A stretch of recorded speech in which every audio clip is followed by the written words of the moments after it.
Hello my listeners, कैसे हैं आप सब। उम्मीद करती हूँ अच्छे होंगे। Happy Sunday. संडे एंजॉय करिए मेरी कहानी के साथ और मेरी आवाज़ को थोड़ा सा अवॉइड ही कर दीजिएगा, क्योंकि पता नहीं क्या हो गया, मेरी आवाज़ को शायद ख़राब सी हो गई थोड़ी सी, बट कोई बात नहीं, ठीक हो जाएगी।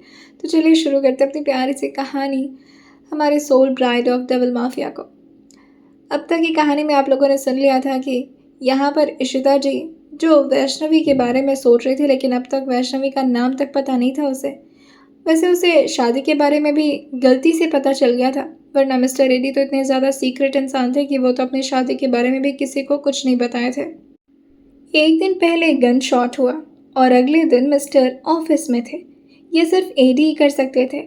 वही इस बारे में जैसे ही इशिता को पता चला था, वो भागे भागे जाकर एडी जी के ठीक केबिन के सामने खड़ी हो गई थी और बहुत ही मुश्किल से दरवाज़ा खोलकर के अंदर की तरफ झांकते हुए पूछती है, सर मे आई कम इन।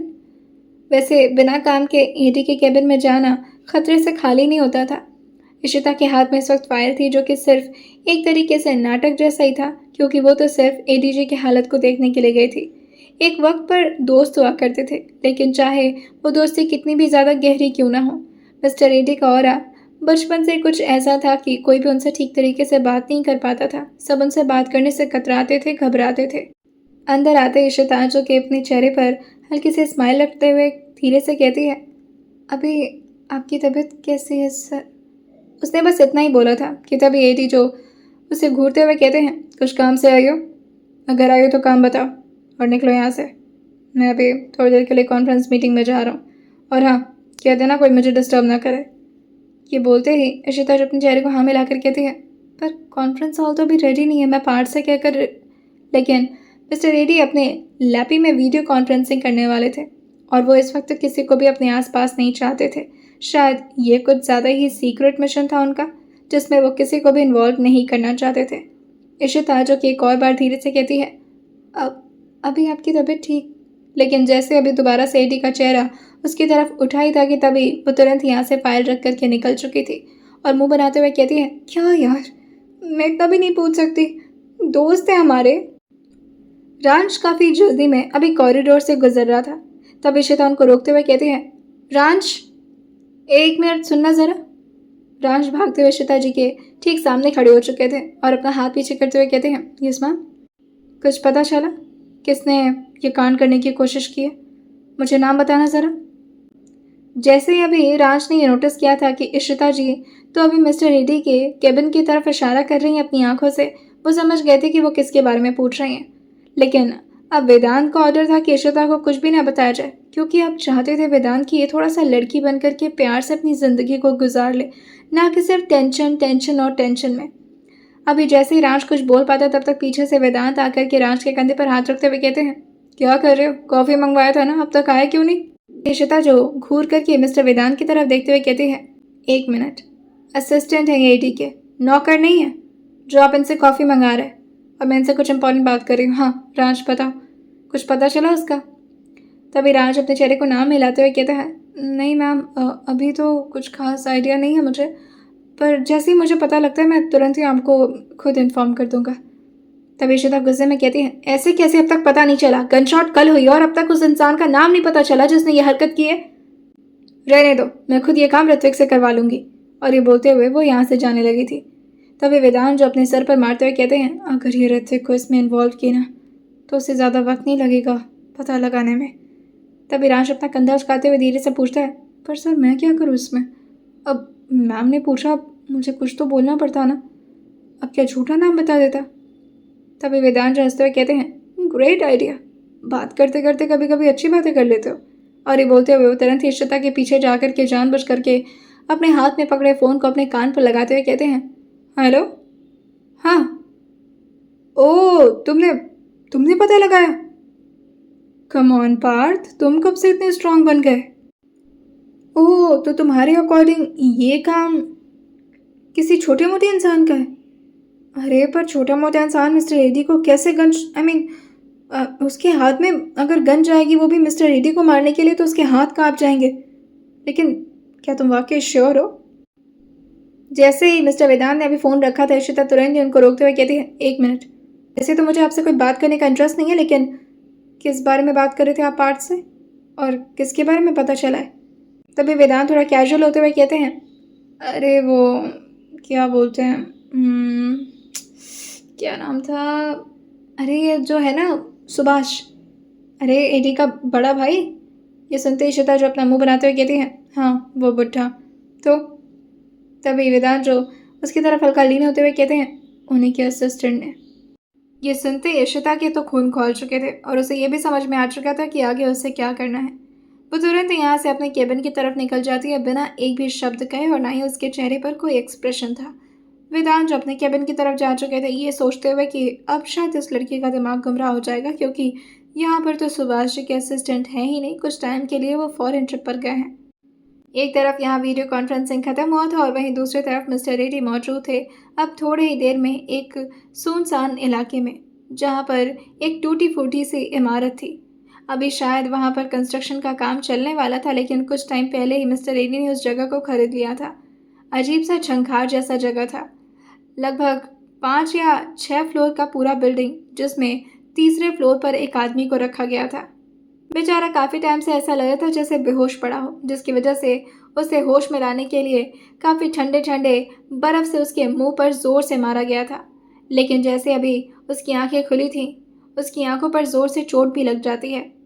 जैसे ही अभी एक और बार यहाँ मिस्टर रेड्डी के बॉडीगार्ड उस आदमी को बर्फ़ से मार पाते हैं, लेकिन तब तक उन्होंने अपना हाथ दिखा दिया था।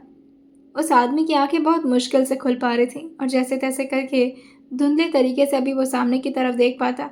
लेकिन जब उसके विजन धीरे धीरे क्लियर हुए थे, तो एकदम से कांप गया था इस आदमी को देखकर अपने सामने। ए, ए, ए, ए, लेकिन अभी वो ए करता, तभी मिस्टर एडी अपने हाथ को ले जा करके उसके गाल पर धीरे से टैप करते हुए कहते हैं, इट्स एडी। नाम तो ले नहीं पा रहे हो, मुझे मारने चले थे। शुभम एकदम से अपने हाथ को ज़बरदस्ती खींचते हुए कहता है, खोलो इसे, ये नहीं कर सकते। मुझे मेरी मेरी मॉम को पता चला ना, और अगर नीतीश रघुवंशी को पता चला ना, तो बहुत बुरा हो जाएगा आपके साथ। खोलिए मुझे। लेकिन तभी रांचो जोर से उसके बालों को पीछे से खींचते हुए कहता है, जब सर बात करे ना तो बीच में बोलना नहीं चाहिए। उन्हें आदत नहीं है लोगों की बकवास सुनने की। वो जितना बोल रहे हैं चुपचाप से सुनो बस। बाल तो अभी भी रांच के हाथों में ही थे और बुरी तरह से पीछे की तरफ खींचे जा रहे थे। रोने जैसी हालत हो रही थी शुभम की। तभी यहाँ मिस्टर एडी अपने हाथ से उस आदमी यानी कि ठीक सामने बैठे इस शुभम के हाथ को अपने हाथ में लेते हुए कहते हैं, कितने बार गन चलाई है? ये सुनते ही शुभम जो कुछ बोलता तो नहीं, लेकिन जैसे ही अभी उसकी उंगली ऐसा लग रहा था जैसे टूट जाएगी, उसके मुंह से निकल जाता है, कई बार निशाना लगाया है मैंने। तभी वो और ज़ोर से उसके सारी उंगलियों को दबाते हुए कहते हैं, अगर निशाना लगाया है तो मुझ पर कैसे गलत लग गया?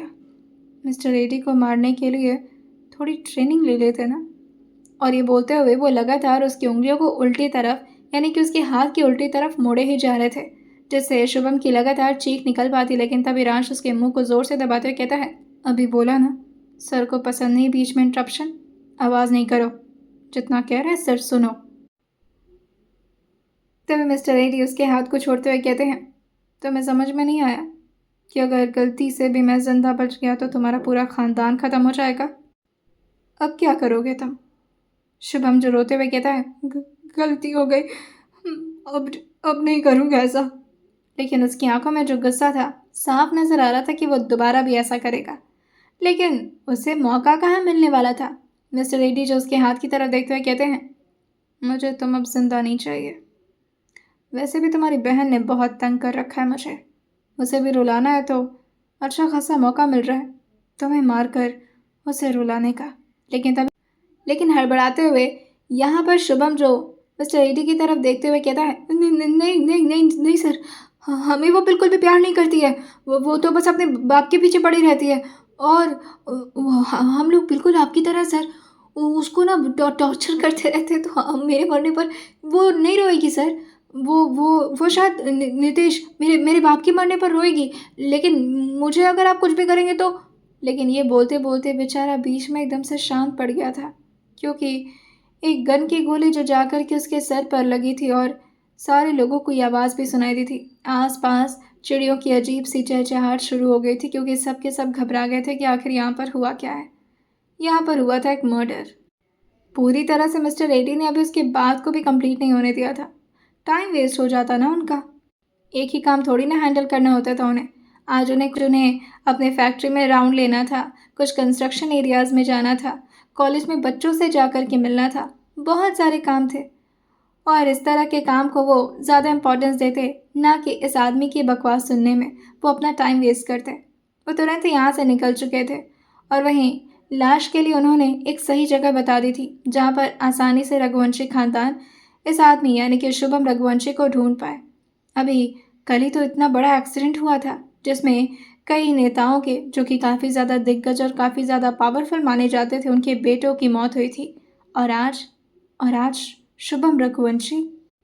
ये खबर नीतीश तक पहुंचने में ज़्यादा वक्त नहीं लगा था क्योंकि वो भी अब अपनी पार्टी में बहुत ही अच्छी पोजीशन होल्ड करते थे और उनके बहुत सारे चमचे इधर उधर घूमते रहते थे।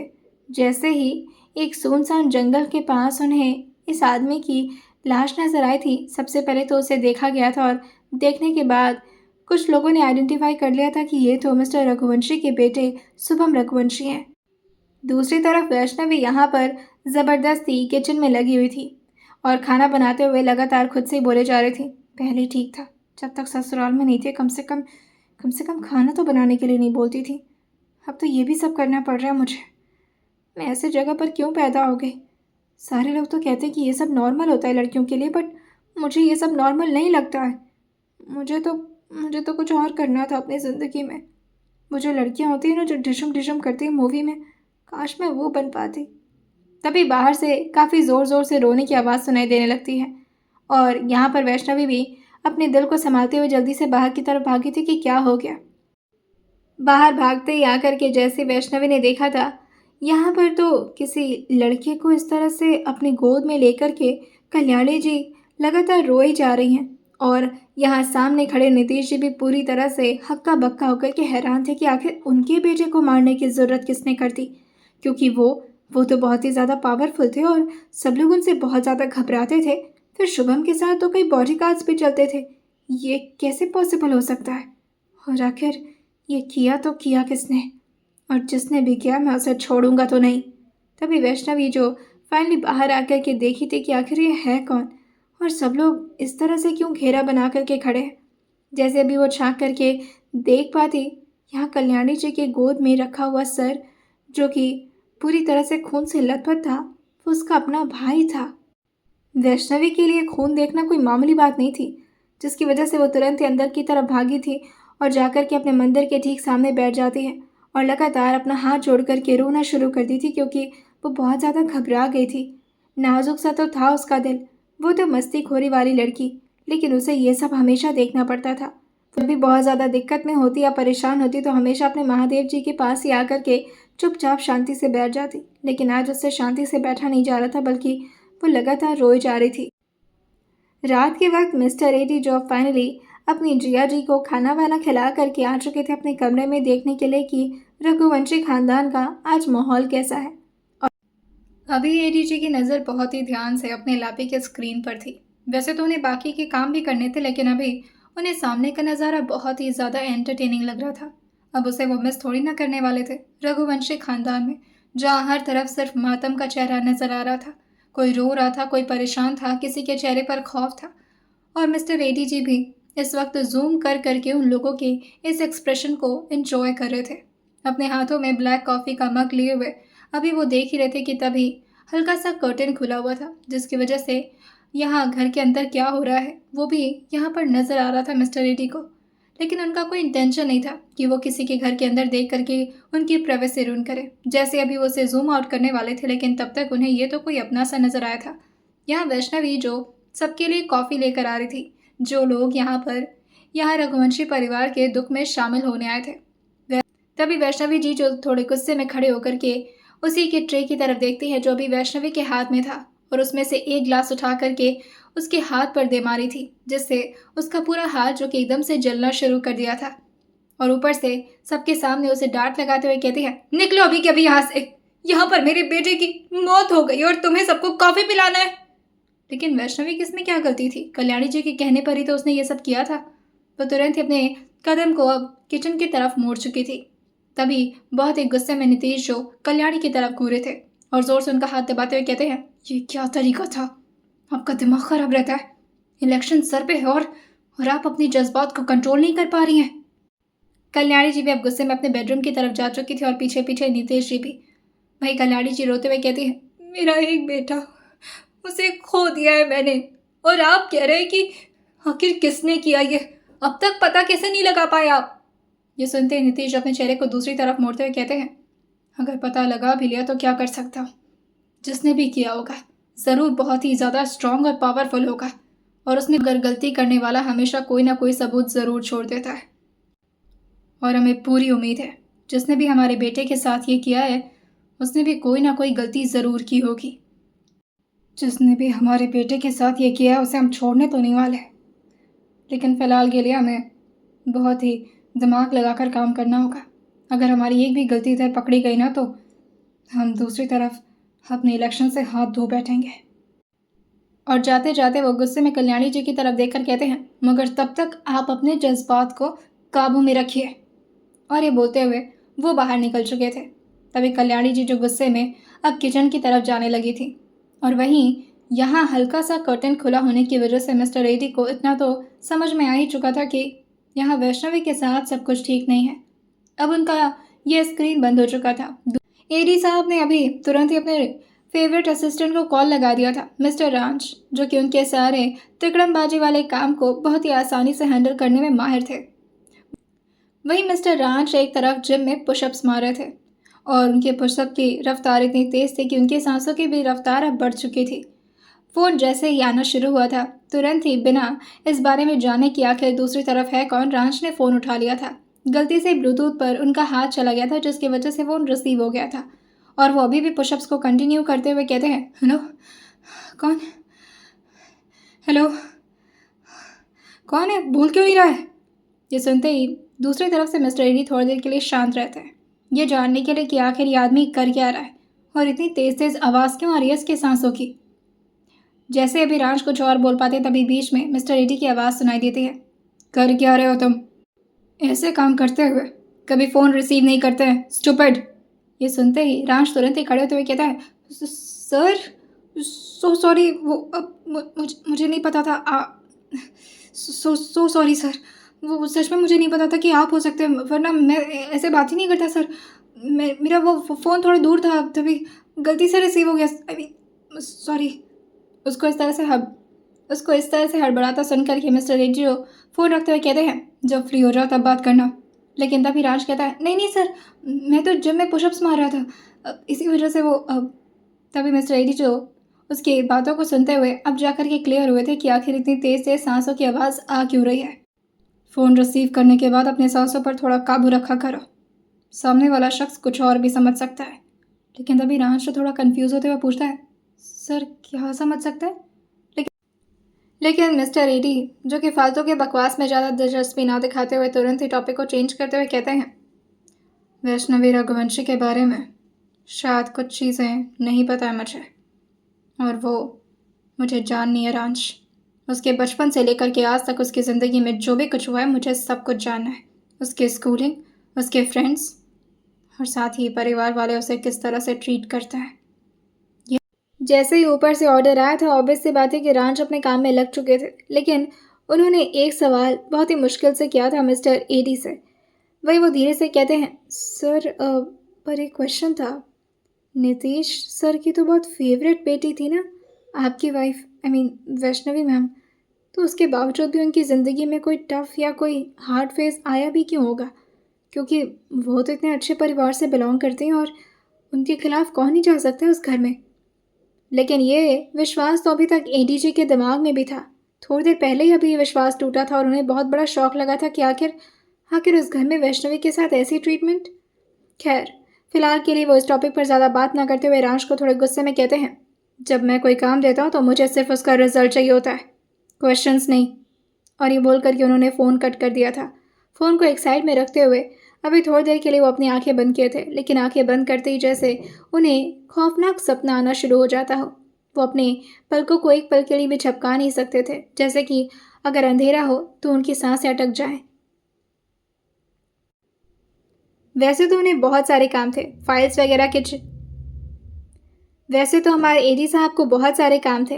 कुछ फाइल्स वगैरह चेक करते हुए पता नहीं क्यों बार बार उनका दिल चाह रहा था कि वो एक और बार स्क्रीन की तरफ देख लें कि आखिर हो क्या रहा है। रघुवंशी मेंशन में आखिर उन्हें इतना इंटरेस्ट कब से आने लगा। वैसे तो सिर्फ जब भी वो रघुवंशी के बारे में सुनते भी थे उन्हें गुस्सा ही आता था, उनका खून खौल जाता था। लेकिन वो खुद ही अभी लापी के स्क्रीन को दोबारा से ऑन कर चुके थे, जिसमें अभी थोड़ी देर पहले ही ये कैमरा क्लिप चल रहा था, और उसी कैमरा पर अब जूम करना शुरू कर दिए थे, जहां पर मिस्टर रघुवंशी के परिवार में से एक शख्स जो कि अपने बालकनी की तरफ खड़ा था। दूर से समझ में नहीं आता, लेकिन जूम इन करते करते समझ में आ गया था कि ये कोई लड़की है, और जूम इन करते करते इतना भी समझ में आ गया था कि आखिर ये कौन सी लड़की है। अपने बाल को खोल करके चुपचाप शांति से अभी वो बाहर की तरफ लगातार आसमान पे देख रही थी, जैसे कि शायद वो किसी को बहुत बुरी तरह से मिस कर रही हो। अब तो ये हर दिन का ही हो गया था। क्या ये लड़की रोज़ रोज़ बालकनी में जाकर खड़ी हो जाती है? और अगर इसकी ज़िंदगी इतनी अच्छी है तो फिर इसे इतना अकेलापन क्यों? खैर, फिलहाल के लिए तो वो इन सारी बातों को भूल करके अपने काम में लग चुके थे, और जैसे तैसे करके बहुत मुश्किल से उन्होंने लापी को बंद किया था, वरना आज का पूरा काम तो पेंडिंग ही रह जाता इस लड़की को देखने के चक्कर में। अगले दिन देशमुख परिवार में लगभग अभी 9:30 बजे थे। तभी यहाँ एडीजी, जिनको अभी अपने कॉलेज के राउंड पर जाना था बच्चों से मिलने के लिए, तभी उनके फ़ोन पर किसी का कॉल आता है, और ये कॉल उनके अपने बड़े भाई का था। वो तुरंत ही फ़ोन उठाते हुए अपने कान पर लगा चुके थे और बिना इंटरेस्ट लिए हुए कहते हैं, दूसरी तरफ से सुभाष जी की आवाज़ आती है, "अ, एडी, यहाँ पर वो सीएम आए हुए थे आपसे मिलने के लिए।" ये सुनते ही एडीडी थोड़ा कंफ्यूज हुए थे कि आखिर ऐसा भी कौन सा काम पड़ गया, और वो सुभाष से कहते हैं, उन्हें फ़ोन दीजिए। फ़ोन को स्पीकर पर करते हुए सुभाष ने उनके ठीक सामने, यानी कि सीएम के ठीक सामने टेबल पर रख दिया था। और वहीं दूसरी तरफ से यहाँ एडीजी की आवाज़ आती है, थोड़ी देर वेट करिए, अभी मैं कॉलेज के स्टूडेंट्स के साथ हूँ, मिलता हूँ आपसे। सुभाष एकदम से दंग रह गए थे। आखिर इतनी बड़ी शख्सियत, सुभाष जी तो एकदम से दंग रह गए थे। महाराष्ट्र के इतने बड़े शख्सियत यहाँ पर आए हुए थे उनके खुद के घर में, और मिस्टर एडी की अलग ही रौब है, जो कि सीएम को भी वेट करने के लिए कह रहे हैं, जैसे कि किसी से इन्हें डर ही ना लगता हो, किसी के टाइम की तो कीमत ही ना हो, सिर्फ अपने काम को काम समझते थे। सुभाष जी माफ़ी मांगते हुए कहते हैं, मंत्री साहब, क्या करें, थोड़ा अजीब सा साइको है। हम कहते हैं इसको कुछ जल्दी आने के लिए। तभी सीएम जो अपने चेहरे को ना मिलाकर कहते हैं, उसकी ज़रूरत नहीं है, जब तक आ रहे आने दीजिए, और वैसे भी इनका काम है तो कोई बात नहीं, हम वेट कर लेंगे। वैसे एमएलए तो सुभाष जी थे, लेकिन यहाँ पर इज्जत तो सब एडी की करते थे। उनको तो कोई एक ढेले भर का भी भाव नहीं देता था, जिसकी वजह से उनका मुंह फुल चुका था और वो गुस्से में बैठ चुके थे अभी सीएम जी के ठीक सामने, और लगातार उनकी बड़ाई के पुल बांधे जा रहे थे। जैसे मिस्टर एडी को अंदाज़ा हुआ था कि आखिर मंत्री जी किस बारे में बात करने के लिए आए हैं, वहीं एडी जो रांझ से कहकर के अब अपने घर के लिए निकल रहे थे, लेकिन रांझ को कॉलेज का कुछ एक्स्ट्रा काम दे करके एडी अकेले ही अब गाड़ी से जाने लगे थे, और वो अकेले जाएं ये रांझ को बिल्कुल भी मंजूर नहीं था। वो जाना तो चाह रहे थे, लेकिन तब तक वेदांत जी का फ़ोन आ गया था। एडी के बारे में शायद कुछ पूछना था कि वो दवाई लिए या नहीं टाइम से। जैसे ही फ़ोन रिसीव किया था, रांझ इधर से हड़बड़ाते हुए कहता है, सर, एडी सर अकेले निकले अपने मेंशन के लिए, वहाँ पर शायद सीएम आए हुए।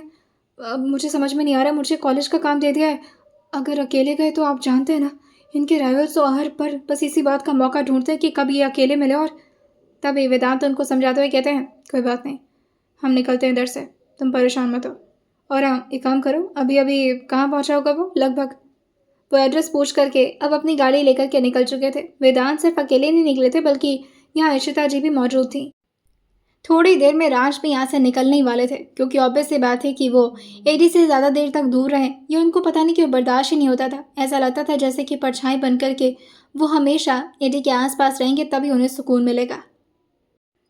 मिस्टर एडी के राइवल्स वैसे तो बहुत खूंखार और ख़तरनाक थे, लेकिन सबको अपनी औकात पता थी, किसी को भी मौत के घाट नहीं उतरना था। वैसे तो उनके राइवल्स के अगर ताकत के अनुमान लगाया जाए तो बहुत ही मुश्किल था, क्योंकि सब के सब उनके कामों से हमेशा जलते थे और परेशान ही रहा करते थे, फिर वो चाहे कितना भी स्ट्रांग आदमी क्यों ना हो। और सिर्फ ये महाराष्ट्र का ही और ये हाल सिर्फ महाराष्ट्र का ही नहीं बल्कि आउट ऑफ स्टेट का भी था। वहीं मिस्टर एडी फाइनली अब देशमुख मेंशन में पहुंच चुके थे और अब जाकर के रांच, वेदांत और इशिता तीनों के जान में जान आई थी। वेदांत की गाड़ी तो अभी भी उनको फॉलो कर रही थी। वहीं सीएम जी को यहाँ देशमुख परिवार के मीटिंग रूम में बैठाया गया था, जहाँ पर अक्सर उनकी पॉलिटिकल मीटिंग्स वगैरह ही रखे जाते थे। सीएम जी की खातिरदारी में पूरा परिवार लगा हुआ था, सिवाय जिया के, क्योंकि जिया को तो यहाँ एडी ने अलाउ नहीं किया था कि वो बाहर निकले और वो छोटा सा कमरा ही उसकी दुनिया बन चुकी थी। कर्टन्स हटा करके वो सिर्फ खिड़की के बाहर देख सकती थी। खिड़की तक खोलना अलाउड नहीं था उसे। लेकिन हाँ, उसे इतना तो पता था कि एक दिन वो उस घर से कहीं बहुत दूर निकल जाएगी और अपनी ज़िंदगी में जो उसे करना है वो करके रहेगी। फ़िलहाल के लिए बस उसके चाचू उसे स्ट्रॉन्ग बना रहे हैं और समझा रहे हैं कि ये दुनिया वाकई ही कितनी ज़्यादा क्रूअल है। फाइनली मिस्टर एडी जैसे मीटिंग रूम में गए थे, यहाँ सीएम के साथ आए हुए सारे आदमी जो कि सारे परिवार वालों को बाहर भेजने लगे थे, जिसमें संगीता जी को बहुत ही ज़्यादा अपने इंसल्ट महसूस हुई थी कि किस तरह से बाकी के बॉडीगार्ड्स यहाँ सबको ट्रीट कर रहे हैं सिर्फ और सिर्फ एडी के आने की वजह से। आखिर इतना भी क्या रुतबा है इनका। पूरा परिवार ही मिस्टर एडी से जलता था। यहाँ मिस्टर एडी जैसे ही आकर के सीएम के ठीक सामने खड़े हुए थे, वो तुरंत ही खड़े होकर के उनके साथ सबसे पहले तो हैंड शेक किए थे और दोनों अब आमने सामने बैठ चुके थे। मिस्टर एडी को तो जैसे कोई फ़र्क ही नहीं पड़ रहा था। वो बस इतना चाह रहे थे कि ये आदमी बिना टाइम वेस्ट किए अपनी पटर पटर शुरू करे और जल्दी से जो भी काम है उसे ख़त्म करके निकले यहाँ से। उन्हें अंदाज़ा तो हो गया था कि अगर सीएम आए हैं तो मामूली बात तो नहीं होगी। तभी वो अपनी आंखों से उन्हें इजाज़त देते हुए कहते हैं, बताइए। जैसे उन्होंने इतना बोला था, तभी सीएम, जो कि उनकी तरफ हल्का सा झुकते हुए टेबल पर अपने पूरे हाथ के जोड़ को डालते हुए कहते हैं, आपको पता है ना आप क्या कर रहे हैं और आपको कितनी बार वार्निंग दी जाए। ये सुनते एडी जो अपने चेहरे पर हल्की स्मर्क लाते हुए कहते हैं, कैसे वार्निंग और किस बारे में बात कर रहे हैं आप। शायद वो समझ तो सब कुछ रहे थे, लेकिन सीएम के मुंह से सुनना चाह रहे थे। तभी सीएम जो अपने हाथ को धीरे से काउंटर पर रखते हुए कहते हैं, देखिए, अगर आपको ऐसा लगता है कि आप बहुत ज़्यादा ताकतवर हैं तो। लेकिन जैसे अभी वो अपनी आगे की बात बोल पाते उससे पहले वो देखते हैं कि यहाँ तो मिस्टर एडी अपने हाथ में गन निकाल करके उनके ठीक सामने, यानी कि सीएम के ठीक सामने रख चुके हैं और अभी वो अपने फिंगर को आराम से सामने लगे टेबल पर टैप करते हुए कहते हैं, डाउट है आपको। ये सुनते ही सीएम अपने चेहरे को ना मिलाते हुए कहते हैं, नहीं, मैं ये नहीं कह रहा था। मुझे पता है कि आप बहुत ताकतवर हैं, मगर आप समझिए इस बात को। आप जिस केस पर इन्वेस्टिगेशन कर रहे हैं वो बिल्कुल बेफजूल है। अपनी ताकत को आप बस वेस्ट कर रहे हैं। ये सुनते ही मिस्टर एडी अपने चेहरे को फिर से हाँ मिलाते हुए कहते हैं, ठीक है, और कुछ। सीएम जो अब खड़े होते हुए कहते हैं, आप क्यों नहीं समझ रहे हैं, मुझे ऊपर से प्रेशर आ रहा है कि आप इस पर इन्वेस्टिगेशन बंद करिए। अब मिस्टर एडी का बोलने का वक्त था। वो खड़े होते हुए उनके ठीक सामने पहुंचे थे और धीरे से उनके कंधे पर हाथ रखते हुए कहते हैं, क्यों? क्योंकि इसमें आपके सिस्टम के भी कुछ लोग शामिल हैं इस वजह से। क्योंकि आपका सिस्टम भी डर रहा है कि उनका नाम कहीं सामने ना आ जाए। किस बात से डर है आपको सीएम साहब? उन लड़कियों के बारे में कभी सोचा है जिसकी ट्रैफिकिंग होकर के वो दूसरे देशों में भेजी जा रही हैं? अगर उसमें से कोई आपकी बेटी होती तो तब भी आप यही बोलते कि मैं इन्वेस्टिगेशन रोक दूं। इस बात पर सीएम ने अपने चेहरे को बस झुका लिया था और अपनी आंखें बंद करते हुए कहते हैं, हम इस केस पर काम नहीं कर सकते और ना मैं आपको अलाउ करूँगा। देखिए, इसमें आपकी जान को खतरा है। ये सुनते एडी अपने चेहरे को हाँ मिलाते हुए कहते हैं, मुझे पता है, और आपको क्या लगता है ये कोई नई बात है मेरे लिए? और फिर वो पीछे की तरफ इशारा करते हुए कहते हैं, मैं रहता ही अपने दुश्मनों के साथ हूँ जो मुझे हर वक्त मारने के लिए भगवान से दुआएं मांगते हैं, क्योंकि खुद में तो गट्स है नहीं। सीएम जो अपने हाथ को अभी जोड़ने वाले तो थे, लेकिन तब तक मिस्टर एडी ने उनके हाथ को नीचे कर दिया था और अपने चेहरे को ना मिलाकर कहते हैं, अगर आप अपनी गर्दन भी काट कर मेरे सामने रख दीजिए फिर भी मुझे फ़र्क नहीं पड़ता। इन्वेस्टिगेशन तो ऐसे ही चालू रहेगी। मुझे पता है कि मैं पूरे देश के इस स्कैंडल को तो नहीं रोक सकता, लेकिन इस स्टेट के तो खैर, मुझे जो करना है वो मैं कर ही लूँगा। आपको अगर कुछ और नहीं कहना तो मैं जाऊँ? सीएम अपने चेहरे को झुकाते हुए कहते हैं, आपकी इज़्ज़त से वाकिफ़ हूँ मैं, नहीं मानेंगे आप, लेकिन आप अपना ध्यान रखिएगा। महाराष्ट्र में सिर्फ आप हैं जिसको मैं वाकई मरने नहीं दे सकता। और अगर आपको मेरी कोई, लेकिन तभी वो अपना हाथ उनकी तरफ बढ़ा कर के उन्हें रोकते हुए कहते हैं, आपकी कोई हेल्प नहीं चाहिए, बस अपने सिस्टम के लोगों से कह दीजिएगा कि मेरे काम में कोई इंटरप्शन ना करे। मैं नहीं चाहता कि मैं फालतू में किसी को मारूं। और ये बोल कर के वो यहाँ से निकल चुके थे अपने हाथ में गन ले करके। सीएम के पसीने जो अब तक उनके माथे पर थे, अब वो फाइनली नीचे की तरफ गिरना शुरू हो गए थे और वो जल्दी से हैंके निकाल करके अपने पसीने को पोंछते हुए बाहर आए थे। लेकिन जैसे अभी वो बाहर आए थे वो देखते वेदांत को। जानते थे वो भी वेदांत को, और ये भी जानते थे कि वेदांत और मिस्टर एडी के बीच में काफ़ी घनिष्ठता है। वो तुरंत ही उनके सामने आते हुए कहते हैं, वेदांत मेरी बात सुनिए। वेदांत जो अपने हाथ को आगे बढ़ाते हुए कहते हैं, सर आप यहाँ पर, क्या बात है? तभी मिनिस्टर जी जो अपने चेहरे को ना मिलाकर कहते हैं, आप सर मत बोला करिए, अच्छा नहीं लगता आपके मुंह से। अब वो कहना था कि आप इनको थोड़ा समझाइए ना, पता है ना कि किस केस पर काम कर रहे हैं, ये बहुत खतरनाक हो सकता है इनके लिए। तभी वेदांत इस बात पर हामी भरते हुए कहते हैं, बात तो सही है, मैंने भी रोकने की कोशिश तो की थी, लेकिन क्या कर सकते हैं। अब ईडी की ज़िद को तो आप जानते ही हैं, लेकिन हाँ फिलहाल आप अपने सिस्टम वालों को बोल दीजिएगा कि ख़तरा तो उनके सर पर मंडरा रहा है। अब जो भी ऐसे स्कैंडल में पकड़ाएगा ना, उनको जेल नहीं होने देगा ईडी, खुद अपने हाथों से अंतिम संस्कार करेगा। बहुत ही जेनरस इंसान है। और ये बोल करके वो अपने हाथ को उनके कंधे पर धीरे से टैप करते हुए कहते हैं, आप भी अपना ख्याल रखिएगा, उम्मीद करता हूँ आप इन सब में शामिल नहीं होंगे। और ये बोल करके वो अब अंदर की तरफ जा चुके थे। जैसे अभी वो 2 कदम और आगे बढ़ते, इशिता जो अपने फ़ोन में देखते हुए कुछ तो सोच रही थी और स्माइल करते हुए जैसे अभी आगे बढ़ पाती, तभी वो एकदम से उन्हें रोकते हुए कहते हैं, अश्विन जी की पोती है ना? तब इशिता अपने चेहरे को हाँ मिलाकर कहती है, हाँ अंकल आप तो। तभी मिनिस्टर जी जो उसके सर पर धीरे से अपना हाथ रखते हुए कहते हैं, कैसी हो बेटा? अब एडी से बातचीत होती है ना आपकी? इशिता जो अपने सर को हाँ मिलाकर कहती है, हाँ हो जाती है काम भर की, बस आप तो जानते हैं ना वो किसी से बात नहीं करते। बट आप बताइए ना क्या हुआ, आप यहाँ पर? तभी इस बात पर मिनिस्टर जी धीरे से अपने चेहरे को हाँ में हिला करके अपने सर को झुकाते हुए कहते हैं, हमें तो लगा था कि हमारी बात मान जाएंगे वो, लेकिन नहीं, वो तो कुछ सुनते ही नहीं है। एक बार आप ट्राई करिए ना, उनसे बोलिए कि इस केस पर। तब इशिता जो कि एकदम से समझ गई थी कि वो किस बारे में बात कर रहे हैं, और वो धीरे से कहती है, उस केस पर डोंट वरी, आज ही मैं निकल रही हूँ कुछ फॉरेन टूर करने मुझे, जहाँ पर लड़कियों की ट्रैफिकिंग सबसे ज़्यादा होती है, और पता चला है कि इंडिया से ही लड़कियाँ भेजी जाती हैं वहाँ पर।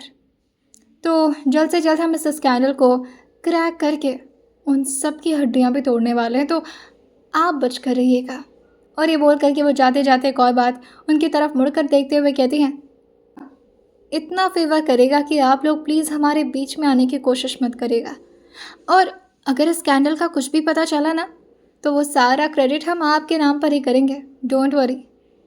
अपने सर पर अपना हाथ रखते हुए कहते हैं, अगर हमारे नाम पर वो क्रेडिट गया ना कि हमने इस स्कैंडल को ढूंढवाया और पता लगवाया, तो हमारा खानदान ही गायब हो जाएगा। और ये बोलते हुए वो बाहर निकल चुके थे। वहीं एमएलए साहब जो कि भागते भागते उनके तरफ आगे बढ़ते हुए कहते हैं, क्या हुआ सर, आप बैठिए, खाना वाना। लेकिन तभी सुभाष जी की तरफ वो घूरते हुए कहते हैं, बस बहुत हो गया, समझाइए अपने छोटे भाई को, दूर रह लें वो, वरना वो सोच भी नहीं सकते उनका क्या हश्र हो सकता है इन सब में। कितने स्ट्रांग लोग शामिल हैं इसमें, और ऐसे काम को करने में आखिर मज़ा क्या आ रहा है इस आदमी को? पूरी दुनिया की लड़कियों को अपने सगी बहन समझता है। और ये बोलते हुए अब वो गुस्से में बाहर निकल चुके थे। सुभाष जी को तो अंदाज़ा भी नहीं था कि आखिर चल क्या रहा है यहाँ पर। तभी उनको एक अच्छा मौका मिला था, अगर वो सीएम के इस काम को कर दिए तो सीएम तो बड़े इंप्रेस हो जाएंगे उनसे।